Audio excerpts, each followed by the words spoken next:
তুলসীৰ তলে তলে মৃগপহু চৰে, তাকে দেখি ৰামকৃষ্ণই হৰধনু ধৰে। হেল্ল' এভৰিৱান, আপোনালোক সকলোকে পুনৰবাৰ স্বাগতম জনাইছোঁ মোৰ নতুন এটা ব্লগলৈ। আৰু কাতি বিহু উপলক্ষে মই আজি ব্লগ এটা লৈ আহিছোঁ। আশা কৰোঁ আপোনালোক সকলোৱে চাই ভাল পাব বুলি আৰু মোক মৰম দিব বুলি আশা কৰিছোঁ। লগতে সমূহ অসমবাসী ৰাইজকে মোৰ এই ইউটিউব চেনেলৰ জৰিয়তে কাতি বিহুৰ বহুত শুভেচ্ছা জ্ঞাপন কৰিছোঁ। আশা কৰিছোঁ বিশ্বত শান্তি যাতে সোনকালে স্থাপন হয় আৰু আগৰ দৰেই যাতে সকলোখিনি পৰিস্থিতি ঘূৰি আহক, তাকেই মই ভগৱানৰ ওচৰত প্ৰাৰ্থনা কৰিছোঁ। এইবাৰ কাতি বিহুত কোনো ধৰণৰ উৎসাহ উদ্দীপনা নাই যদিও আমি অসমীয়া আৰু আমাৰ অসমীয়াৰ প্ৰতিটো কোহে কোহে বিহুৰ চাপ সোমাই আছে।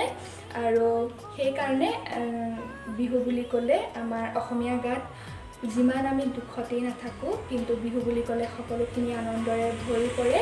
আৰু এইবাৰো বিহু বুলি কোনো ধৰণৰ আগৰ দৰে উৎসাহ বাহৰ মাজত নাই যদিও সকলোৰে ঘৰত সৰু সুৰাকৈ বিহু পাতিছে বা বিহু উদযাপন কৰিছে। সৰু সুৰাকৈ সকলো ঘৰত বিহুৰ যিখিনি নিয়ম নীতি সেইখিনি পালন কৰিছে আৰু আমাৰ ঘৰতো সেই তেনেদৰে সৰু সুৰাকৈ বিহু নীতি নিয়মখিনি কৰিছে।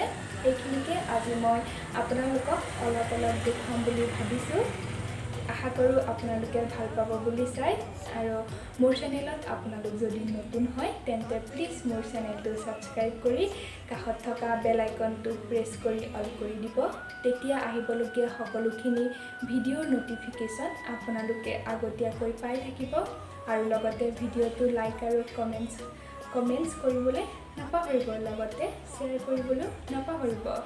তেন্তে আহকচোন, মইনো আজি বিহু বুলি আমাৰ ঘৰত কি কৰা হৈছে তাৰে অলপ দৃশ্য আপোনালোকৰ। এতিয়া আমি সকলোৱে খাবলৈ লৈছোঁ বিহুত। এয়া লুচি, কাবুলী বুটৰ এয়া ঘুগুনি আৰু লগত এয়া বৰপিঠা আছে। বৰপিঠা কেইটামান বনাইছিলোঁ মই কালি।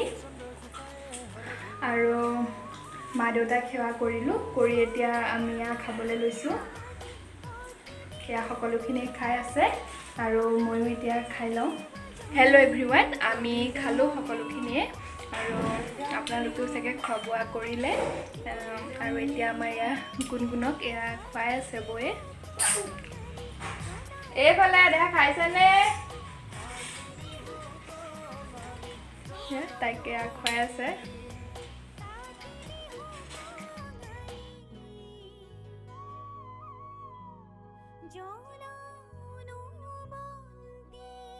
হেল্ল' এভৰিৱান, আপোনালোক সকলোকে পুনৰবাৰ স্বাগতম জনাইছোঁ। এতিয়া আবেলি 4:30 বাজিলহি। ইয়াৰ আগত দাদাবোৰ গৈ আছে, মই এয়া আহি আছোঁ। কাতি বিহুত আমাৰ এটা পৰম্পৰা আছে। আমাৰ শস্য যিহেতু পথাৰত থাকে, সেইকাৰণে আমি তাত চাকি বন্তি জ্বলাওঁ যাতে আমাৰ শস্যখিনি লহপহকৈ বাঢ়ি আহক। ভগৱানৰ ওচৰত আমি প্ৰাৰ্থনা কৰোঁ আমাৰ শস্য যাতে লহপহকৈ বাঢ়ি আহক। সেইকাৰণে আমি এতিয়া গৈ আছোঁ পথাৰলৈ।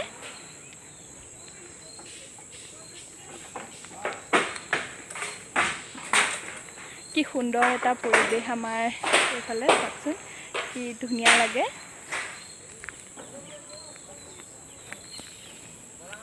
এয়া আমি আহি আছোঁ। চাৰিওফালে সেউজীয়া আৰু সেউজীয়া, কি ধুনীয়া এটা পৰিৱেশ।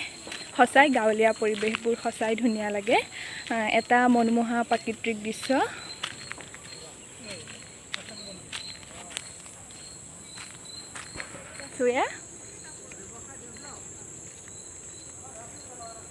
কি ধুনীয়া এটা চাৰিওফালে চব সেউজীয়া। মোৰ এনেকুৱা পৰিৱেশবোৰ সঁচাই খুব ভাল লাগে। আৰু সেইকাৰণে গাঁৱলীয়া পৰিৱেশবোৰ সঁচাই ধুনীয়া লাগে, সঁচাই ভাল লাগে। চহৰৰ যান্ত্ৰিকতাতকৈ এনেকুৱা গাঁৱলীয়া পৰিৱেশবোৰ কিবা এটা ভাল লাগে সঁচাই। আমি আহি আমাৰ এয়া মাটিকণৰ ওচৰ পাইছোঁহি।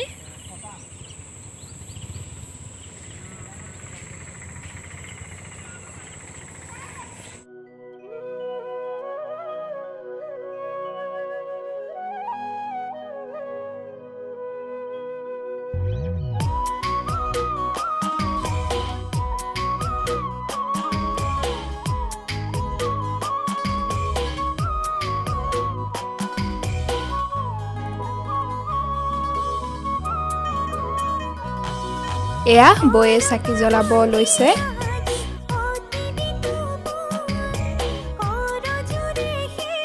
এনেকুৱা পৰিৱেশ বাৰু কোনে কোনে ভাল পায় মোক কমেণ্ট কৰি জনাবচোন। আৰু প্ৰায়খিনিয়ে চাগে ভাল পায় এনেকুৱা গাঁৱলীয়া পৰিৱেশ, কিবা এটা ভাল লাগে। সকলোখিনি যাতে পাহৰি চিন্তা পাহৰি এনেকুৱা পৰিৱেশৰ লগত নিজকে বিলীন কৰি দিবলৈ মন যায়। এয়া আমাৰ বন্তি জ্বলালে।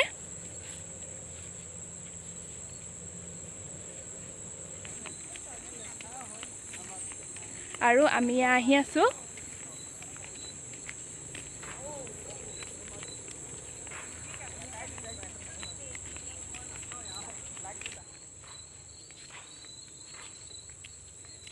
এই বিহুৰ পৰম্পৰাগতভাৱে চলি অহা আৰু এটা নিয়ম হৈছে আমি এই বিহুত তুলসীৰ তলত আমি বন্তি লগাওঁ। এই বিহুৰ দিনাখনে আমাৰ সকলোৰে ঘৰৰ চোতালত তুলসী পুলি ৰোৱা হয় আৰু গোটেই বছৰৰ কাৰণে আমি তাত বন্তি লগাওঁ। লগতে শৰাইও আগবঢ়াওঁ আমি এই বিহুত। তাৰে অলপ দৃশ্য আপোনালোকৰ লগত মই শ্বেয়াৰ কৰোঁ বুলি ভাবিছোঁ। আহকচোন সেই দৃশ্যখিনি, আমাৰ ঘৰৰ সেই দৃশ্যখিনি চাই লওক।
তুলসীৰ তলত সেয়া চাকি বন্তি জ্বলালোঁ, জ্বলাই আমি সেৱা কৰিলোঁ।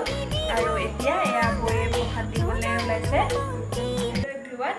আজি ভিডিঅ'টো ইমানতে সমাপ্ত কৰিছোঁ। যদি মোৰ ভিডিঅ'টো ভাল পালে তেন্তে লাইক কৰিবলৈ নাপাহৰিব আৰু লগতে শ্বেয়াৰ কৰিবলৈ নাপাহৰিব। তেন্তে আজিলৈ বাই বাই। পুনৰবাৰ সকলো অসমবাসী ৰাইজকে কাতি বিহুৰ বহুত বহুত শুভেচ্ছা জ্ঞাপন কৰিছোঁ। আৰু অনাগত দিনবোৰ যাতে আগৰ দৰে পৰিস্থিতি আকৌ ঘূৰি আহক, বিশ্বত যাতে শান্তি স্থাপন হওক আগৰ দৰে, তাকেই মই ভগৱানৰ ওচৰত প্ৰাৰ্থনা কৰিছোঁ। আৰু আজিলৈ বাই বাই।